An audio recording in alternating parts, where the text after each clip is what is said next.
Just put my shit in the car, then I moved to Atlanta. Y'all thought it was sightseeing. Yes, I was stressed for the time being. Wake up, little nigga, it's grind season. You know what it is, man. It's Grind Season TV. I'm here with my boy Xan Marino. You know it, you know it. This has been a long time coming. I told you I had something special for the end of the year. So Xan, I call you the marketing genius in upstate New York. I know it's a lot of dudes out here doing their thing. Shout out to Griselda, Benny, Spash Class, all of them. But you a dude that really get it out the trunk, out the mud on your own type joint, on your own dime. And I've seen your hustle personally. Tell the people what got you started in the whole music joint, man. Well, I don't know if people know, like, I ain't older, but I'm older. Like, you know, I'm 27, so I got to see the vets, and then I got to see the young heads, you know, and being in the middle, I get to take some of these ideas, what's going on, versus the marketing shit where the young niggas at. And I feel like I could touch bases with two. Yeah. So, with both of them, so knowing that, I'm like, you know what? Let me figure out how to make it work for me. That's all the rappers got. Once you get a fan base, you have to make it work for you. Or you're doing it for no reason. So with the name, where the name Xan Marino coming from? Because we was talking like a couple weeks ago, and you told me like you love the whole underdog situation and where the Marino came from and the name Xan Marino. Because it's a Xan man, then there's a Sam, which you was known as for a while, but then you started cooking with Xan Marino. You let that rock, but you always been known as Xan Marino too. That's a fact. It was like it comes from even Xans. Like, I was going through Xans before niggas was even talking about perks.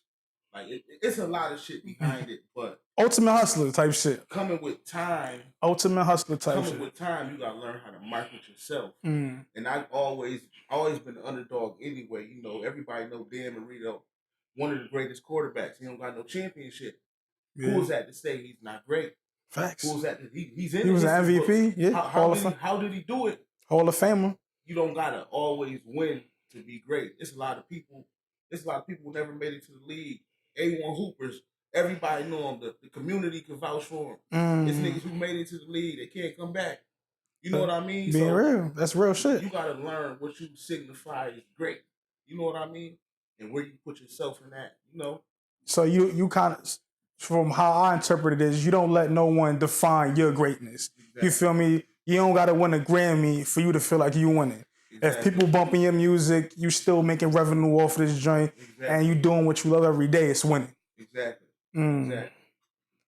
So, and then you got this whole crazy charismatic personality, and it's not a persona. It's really who you are. Like how did you get that? I'm good right now, bro. I appreciate you though. Xan, when he say Xan with the plan, Xan got it all, son. I ain't even gonna hold to you. Like everything you need. I needed my car to get what was it? We linked up a couple weeks ago because I needed my car to the cold reader joint. Xan had that, man. You feel me? Cold reader put me onto some new coffee at Dunkin' Donuts. I'm like, he put me on everything, man. I'm fucking with everything. It's all about balance, man. Yeah. Like besides this rap shit, I got a whole company. You know what I'm saying? Like I got a whole landscaping company. I had to fall back from that to rap. I was on a job doing the roof. People pulling up buying zips. I had to realize I can't do everything, especially not by myself. So it's like I'm the jack of all trades, man. Xan with the plan. You gotta have whatever you want to do. You gotta have a plan to execute it. I feel you. I don't care what you doing, man. I'm Xan with it. So see, for you just a hustler. Like you just speak for the hustlers. Period. That's how when I listen to your music, because with the trap is low serious. We gonna talk about that in a couple of seconds. You got Xan with the plan. You got a lot of shit, man. I got the underdog. Like I said, I speak for the underdog. Xan with the plan. Trap is laws. So where not to cut you off, bro. Where did it all start for you? Like when did you first start rapping and all that? Man, it used to be the live. You know, you got the slap DVDs. I was there for the slap era. Yeah. Then jump on the slap era. Then we got the live for the gutter. I jumped on that full speed. That was like Slap Junior. You know what I mean? Yeah. So it was lit. I've been rapping forever, man, but I've been marketing for so long. Anybody been rapping? How long you been marketing? You know what I'm saying? Yeah. It's niggas who still rapping and great. 100,000 views, 1 million views, and still not marketing. Yeah.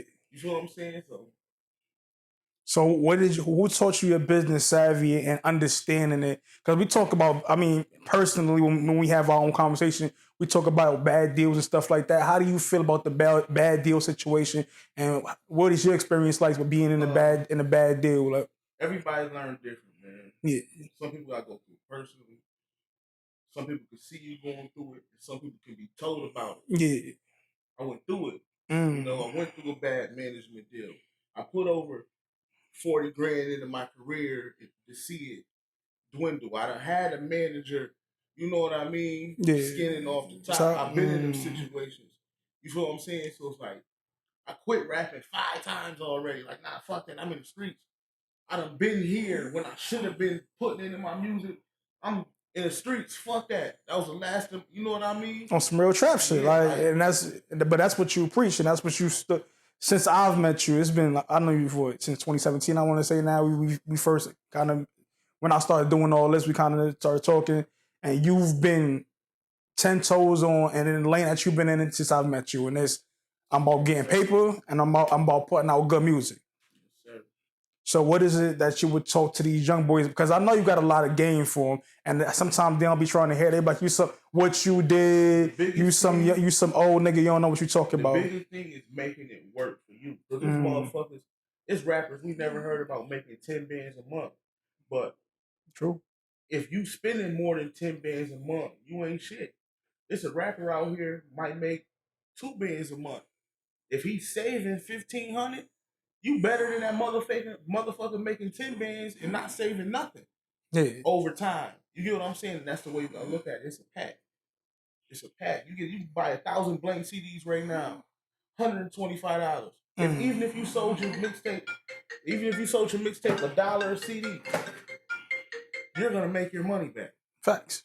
Guaranteed. And shit, it's better than the weed game right now, damn near. Especially if you got good material, people fucking with you. Yeah. And so we talked about the 100,000 views before. It's a lot of young artists, not just in the Rochester. It's a lot of young artists everywhere. They think I got 50,000 views, I got 100,000 views, but they never been on the interstate and went across that toll to go do a show somewhere else. So a motherfucker never know. They never, even in the same state, they never went to a different city. So motherfuckers don't know who they are. Like, I was looking, you seen the whole shit that done happened this week. They made that Syracuse versus Rochester shit. And they're like, yo, who the highest rapper out of Rochester? And nigga said Perko. Nigga like, who the fuck is that? I never heard him. And Lil Perko was dope. Don't get me wrong. The nigga music is hard, bro. No freaky. You feel me? But it just shows Syracuse is 30 minutes away. And there's niggas out there that never heard of you. You never stepped foot in that city to do anything. It just depends on that. It really is how you market it. It's Syracuse niggas bumping me. Facts. I got less views than Perko. The only difference is the way I market my shit. But as a city, that's why we gotta be like, yo, this is the way we gonna do it. They got a nigga from Syracuse, Lil Perko. These young niggas doing better views than him, but he's in the bigger city where they're marketing. You get what I'm saying? Yeah. I don't give, man. Once you get marketed different, you good. And there's outlets there. I don't give a fuck if you got 100 fans. You can have 1,000 fans. My 100 fans spending money with me. Facts. You got 1,000 niggas looking. I got 100 niggas spending.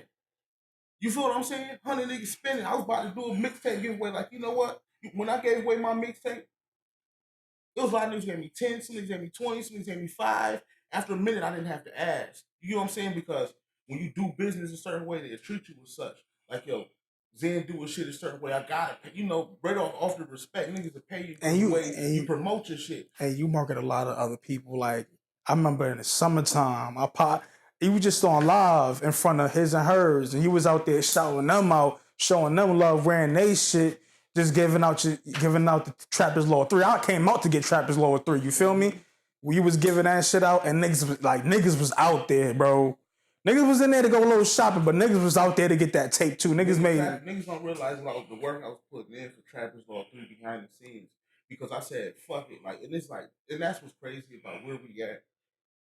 If they don't see stuff a certain way, they won't respect it. But I'm like, yo, I'm not doing it for y'all respect it. I'm doing it for me. And numbers don't lie.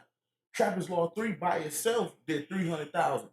It's still rising. That's by itself. I bump that shit still to this day. I ain't even gonna lie to you. See, and that's one thing you can realize. Like when you go to Spotify for artists, you can really see your audience. how often they bumping you. I don't got one click fans. If niggas bumping Xan Marino, even if I'm a misclick, you know, because you got Xan Man and I ain't knocking him, I'll work with him.